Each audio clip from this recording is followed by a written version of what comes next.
ఈ కల్తీ సారాన్ని తయారు చేసేది ఎవరు, దీన్ని బెల్ట్ షాపులు, బార్లు, పర్మిట్ల రూమ్ ద్వారా ప్రజల వద్దకు చేరుస్తుంది ఎవరు, దీనివల్ల ప్రజల ప్రాణాలు తీస్తుంది ఎవరు అంటే పై నుంచి కింద వరకు మొత్తం తెలుగుదేశం పార్టీకి సంబంధించిన నాయకులు అనేది స్పష్టంగా మనకు ఈరోజు సాక్ష్యాధారాలతో కూడా దొరికిపోయింది.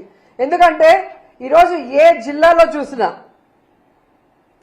మన మొలకల్ల చెరువు నుంచి చంద్రబాబు నాయుడు గారి ఇంటి వరకు మీరు చూస్తే ఫ్యాక్టరీలు ఏ విధంగా పుట్టుకొచ్చాయి. ప్రభుత్వ సపోర్ట్ లేకుండానే ఫ్యాక్టరీలు పుట్టుకొస్తాయా? ఒక ఫ్యాక్టరీ కట్టాలంటే రాత్రికి రాత్రి కట్టే పరిస్థితి కాదు.